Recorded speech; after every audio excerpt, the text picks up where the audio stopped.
اللہ تعالیٰ نے ارشاد فرمایا کہ تم ہم سے دعا مانگتے رہو، ہم تمہاری دعاؤں کو قبول کریں گے۔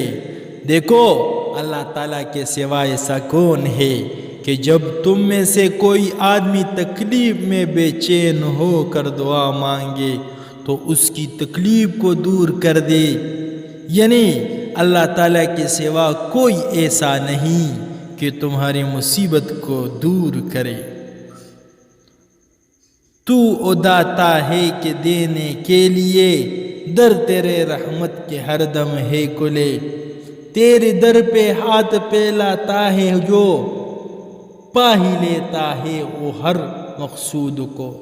مانگنا ہم پر کیا ہے تو نے فرض، اور سکھا ہم کو دیے آداب عرض۔ مانگنے کو بھی ہمیں فرما دیا، مانگنے کا ڈنگ بھی بتلا دیا، بلکہ مضمون بھی ہر ایک درخواست کا ہم کو یا رب تو نے خود سے کلا دیا۔ ہر گھڑی دینے کو تو تیار ہے، جو نہ مانگے اس سے تو بھی اظہار ہے۔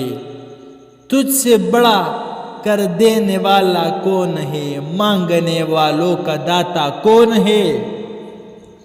مسلمانوں، دعا مانگنا نبیوں اور ولیوں کا طریقہ ہے۔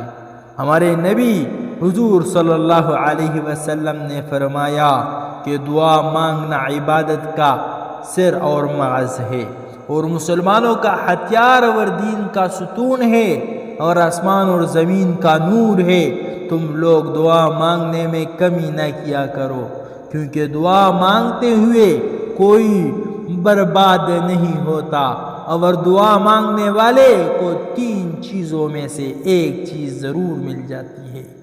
ایک یہ کہ اس کی گناہ معاف ہوتی ہے، دوسرے جو چیز مانگی ہے وہ اسی وقت مل جائے یا پھر کسی وقت مل جائے گی، تیسری قیامت کے روز اس کا بدلہ ملے گا۔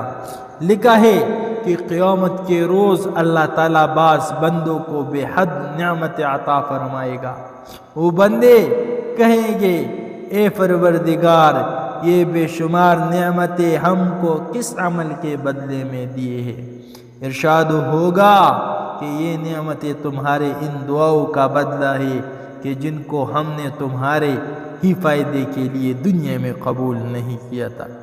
یہ حال دیکھ کر وہ لوگ جن کی دعائیں دنیا میں قبول ہوئی تھی اور اپنی مرادیں پا چکے تھے، بہت افسوس کے ساتھ کہیں گے کہ ہائے ہمارے بدبختی، کیا اچھا ہوتا کہ دنیا میں ہمارے کوئی بھی دعا قبول نہیں ہوتی اور آج ہم بھی ان نعمتوں سے محروم نہ رہتے۔ حضرات، اگر آپ نے ہمارے چینل کو سبسکرائب نہیں کیا تو چینل کو سبسکرائب کریں اور ساتھ میں گھنٹی کا بٹن بھی دبائیں تاکہ ہماری نئی ویڈیو آپ لوگوں کو بر وقت پہنچے۔